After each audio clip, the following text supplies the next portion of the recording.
Working for you.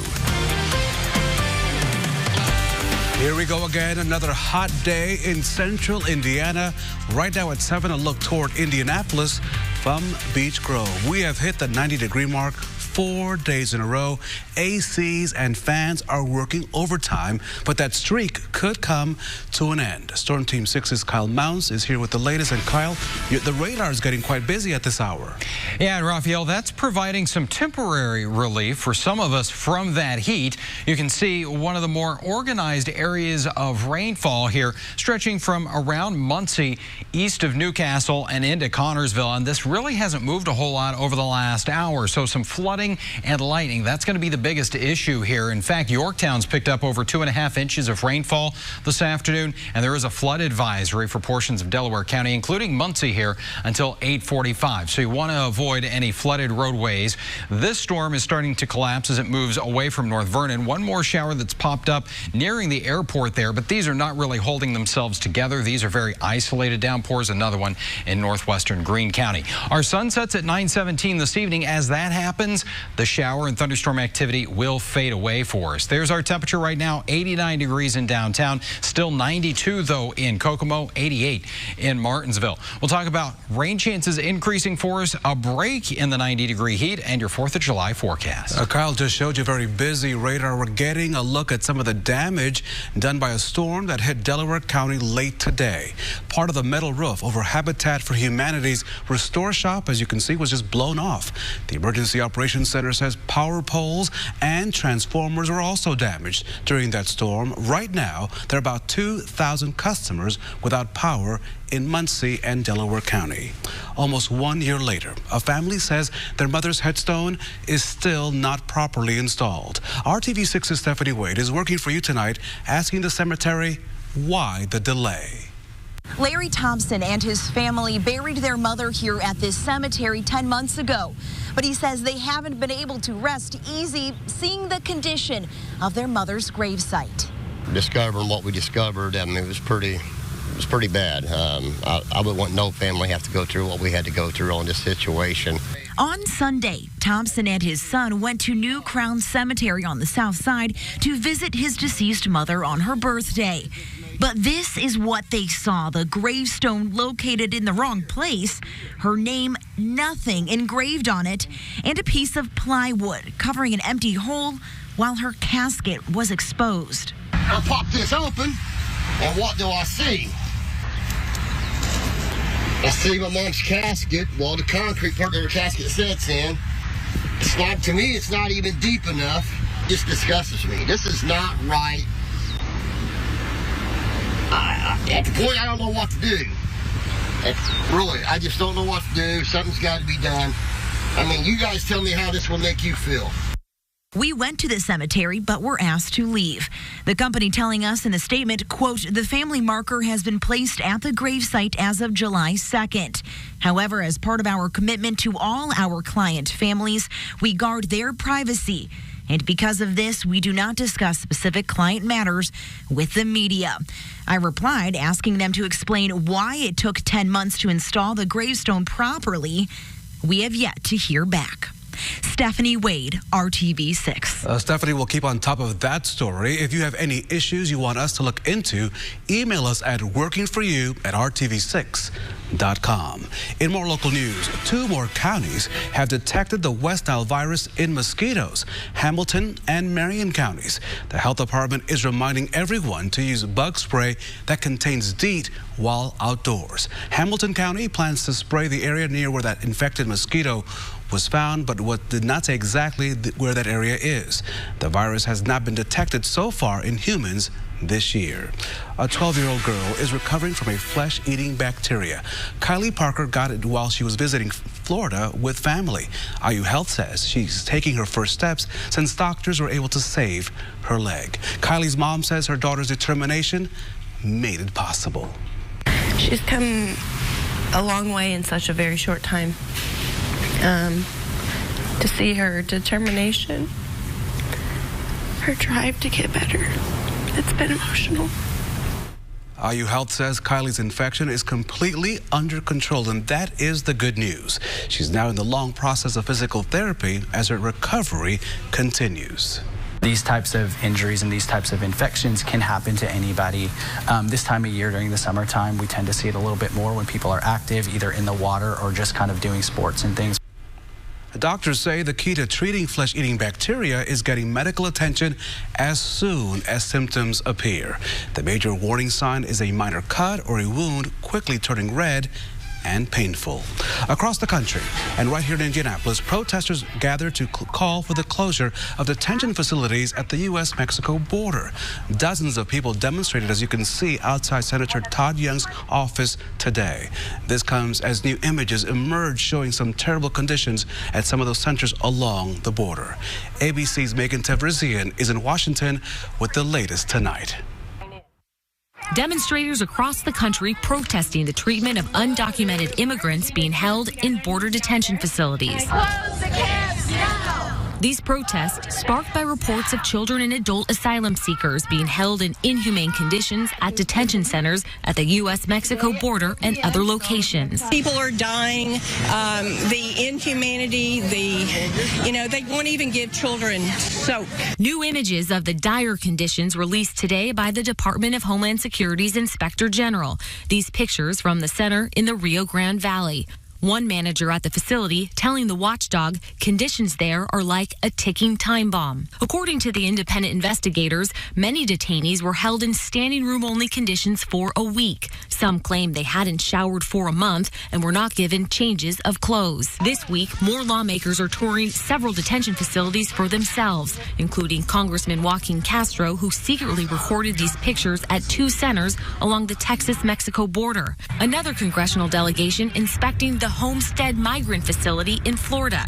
Congresswoman Frederica Wilson says she's particularly concerned about the condition of teenage girls in custody. So it is my hope to see all 700 of them today to make sure that they are all right.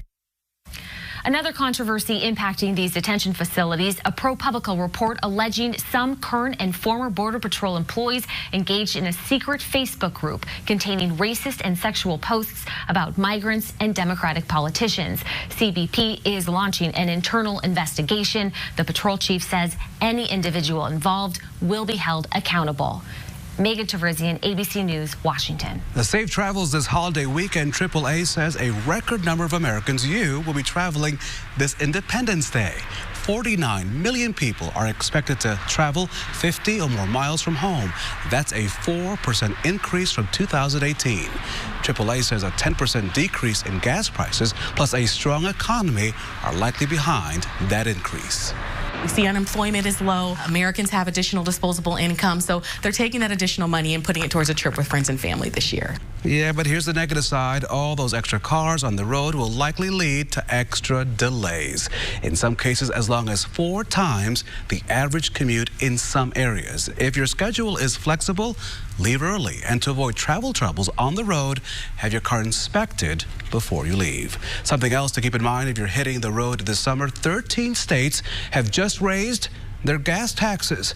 Part of the reason is because Americans are filling up their tanks less, thanks to fuel-efficient and electric vehicles. Indiana is not one of the 13 states with recent increases, but Illinois' gas tax jumped 19 cents a gallon. That is a 52% increase from last year. The cost of college can be a burden for many families, and as you know, scholarships and grants are favored over those loans. Scripps reporter Joe Ducey has a warning about a student loan scam that has already taken millions of Americans for millions of dollars. A major warning from a major student loan servicer. Someone is posing as a legitimate loan servicer and offering paid repayment services, but it's not legit. The big giveaway, one word: paid. It is illegal for them to charge you up front before they lower or settle your debt.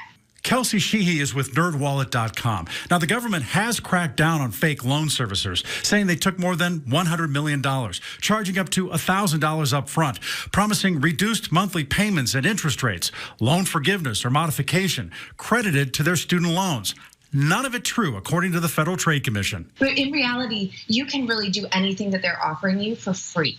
So signs of a student loan scam, upfront fees or membership costs, promised loan forgiveness, wanting your FSA password, never give it out, a relationship with the Department of Education. You can work out loan repayment or consolidation through legitimate loan servicers at the government's student loan website for free. Joe Ducey reporting. Thank you for that information. Still ahead on the news at 7, tips to stay safe this 4th of July, including what to watch out for when buying fireworks to use at your home. Kyle? And we are still tracking some downpours out there for you this evening, especially from around Muncie into Connorsville right now, and an expansion on that flood advisory. We'll show that to you and also talk about any chances for wet weather on the 4th of July. You're watching RTV6 News at 7. Service from the Hogsett family. This is RTV6 News at 7, working for you. With Independence Day just 2 days away, officials are working to make sure that you understand the dangers of some fireworks. The Consumer Product Safety Commission says an average of 280 people a day are sent to the emergency room for fireworks-related injuries. The commission says hands and finger injuries are the most common. Legs, eyes, and head and face injuries are next. The Safety Commission warns that even small at-home fireworks can burn, scar, and even possibly blind you. In 2018, 9,100 people wound up in the hospital because of fireworks. Half of those were younger than 20 years old. Now, to keep yourself and your family safe, never try to relight or pick up a firework that appears, here's the key word, that appears to be a dud. Keep a bucket of water or a hose handy in case of a fire. Never carry fireworks in your pocket, and avoid buying fireworks packaged in brown paper. That's a sign that the fireworks were made for professional displays that could be dangerous if set off in your yard or driveway.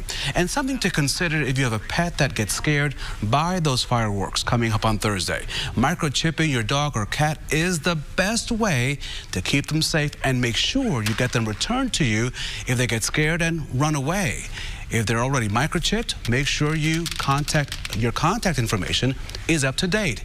Indianapolis Animal Care Services also says to keep your pet calm this holiday weekend, put on some background noise and keep them distracted with their favorite toy. Get a thunder shirt if they're seeming a little bit stressed. Those are really beneficial. And then playing music has been proven to be very beneficial as well. Just something that's very calming. Here's more key information. If you find a lost pet after fireworks celebrations, report it to @IndyLostPetAlert.com. Check Facebook and share pictures on your Nextdoor app, and take the pet to the nearest vet clinic to have it scanned for a microchip. If you still can't find an owner, take the pet to the Animal Care Services. You can find all of these tips, so much information, on our website, theindychannel.com. And if you take a look at your forecast right now, a hot day today, humidity, and then we're seeing some showers just pop up. I can see behind you, don't mean to steal your thunder per se, but there's a lot going on back there. Yeah, the heat of the day really driving some of those downpours out there, and some of them not moving a whole lot, and that's causing some flooding issues. Take you to Storm Team 6 radar now, and you can see where they've been fairly persistent here from Muncie into Connorsville. Also a couple of stronger storms, again not severe, but into Illinois and southern portions of Sullivan County, so we'll keep an eye on those too. But this is the radar loop over the last hour. You can see the rain hasn't moved a whole lot, and that's why they have expanded from the National Weather Service the flood advisory here into much of the eastern half of Henry County until 10 o'clock tonight. Again, we've had some areas pick up over 2 or 2.5 inches of rainfall. There you can see one storm that's going to cross 150 there south of Sullivan, another one that's starting to fizzle out a little bit but still has some lightning in northwestern Greene County, and then the one shower around the airport, that one starting to fizzle pretty quickly.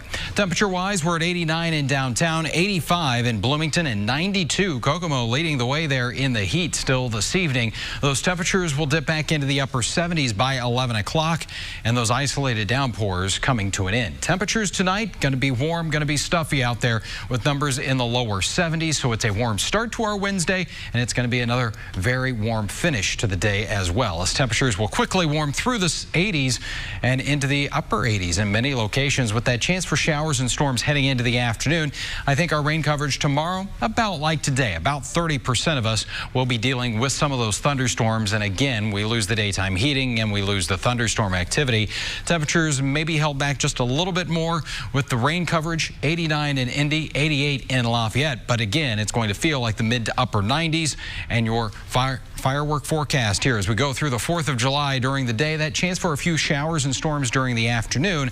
And as we get a little closer to fireworks time, can't rule out an isolated downpour, but the rain chances do come back down a little bit. The temperatures coming down as the rain chances increase here by the weekend. Raphael, we're talking about highs in the middle 80s. Kyle, thank you so much. Coming up on your nightly Hiring Hoosiers report, an opportunity that may sound like music to your ears. The jobs of the week are next. Plus, who's getting $12 million and how many people may benefit from that money? Hiring Hoosiers next, right here on RTV6.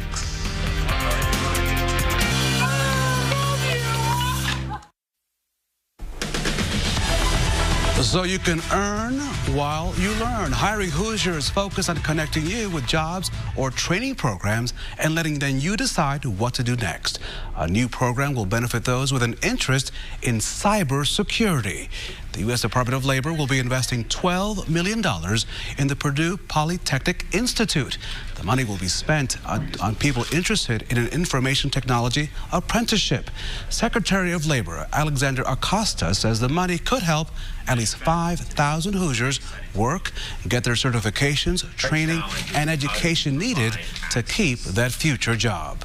Through the Purdue Cybersecurity Apprenticeship Program, these non-traditional students, these individuals, will work. They will work in the field that they are studying, and then they will also acquire an education in cybersecurity.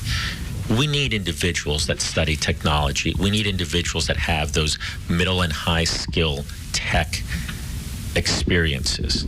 Purdue says people who sign up for that apprenticeship program may need at least 18 months to finish the program in time. Every Tuesday, like today, we bring you a quick look at the jobs available in real time. Here we go. This could sound like music to your ears. I'll explain in a moment, but first, Anna Pentenberg with Spirion Staffing. Welcome. Thank you. There's a theme here for that first set of jobs. As we begin, let's start right now on the northwest side of Indianapolis, sales team members. Yes, we are looking for somebody who has a combination of sales and music experience. We have 40 jobs available that could start as early as July 15th. The shifts are either 10 a.m. to 7 p.m. or 11 a.m. to 8 p.m., and that starts at $15.50 an hour. Let's head out to Hendricks County in Plainfield for an administrative assistant. Yes, we're looking for somebody with some customer service experience. You'd be helping answer phones, do some basic data entry, and also helping customers. This is Monday through Friday, 8 a.m. to 5 p.m. at $15 an hour. In Avon, you're looking for warehouse associates. Yes, we have a project that's coming up with one of our customers. This is July 19th through the July 24th. We need 42 people a day, each day that week. We have shifts either 7 a.m. to 5 p.m. or 10 a.m. to 8 p.m., and that is $12.50 an hour. It's great for a transition, if you're going from one job to another. And in this job here, or jobs, you need mail sorters. Yes, this is in the Park 100 area. We have first, second, and third shifts available. It is a warehouse position, but there's not a ton of heavy lifting involved, and it's also great because it's on the bus line. So pay rates on that are between $11 and $12.50 an hour. Let's talk about the jobs process. In many cases, people may have to respond either via text or even do an interview via Skype. So you have to be ready to deal with technology. Yeah, just being open to learning these new processes, even if you haven't done them in the past, it's important to us because it allows the customer to learn a little bit more about you in these instances. If you're doing a video interview, they get to see you, they get to understand what you're really trying to get out of a job versus just looking at you on paper. And it could be a deal breaker, right? Because if you can't follow instructions and be current with the technology, that may say to the employer that you're not ready for that job. You bet. Yeah, it's definitely a game changer for some people. So let's connect with you right now as we look at these jobs that could be game changers for you and your family. Yes, you can reach us at 317-870-5555, or you can check out our jobs posted at Spirion.com. Of course, all of the jobs as well on our website, hiringhoosiers.com. And of course, these are the jobs of the week. 6 p.m. America runs on Duncan. As part of Hiring Hoosiers, we're 13 days away from you pitching your great idea. A casting call for the TV show Shark Tank happening July the 16th at the Indianapolis Motor Speedway. Gates open at 6 a.m. More details on the RTV6 app and the IndyChannel.com. And clear your plans for Sunday. Kyle will be here. The U.S. women's national team is heading to the World Cup finals to play either Sweden or the Netherlands. The defending champs beat the French team 2-1 this afternoon. Go Team USA. USA. USA. USA. 4th of July. We're getting there. All right, we've got some downpours, though. Still some heavy rainfall and some frequent lightning around Muncie and Newcastle. These storms will eventually rain themselves out, but it's going to take a little bit of time. There's your fireworks forecast for Thursday evening. USA. USA. Thanks for watching our next newscast tonight at 11. Have a good evening.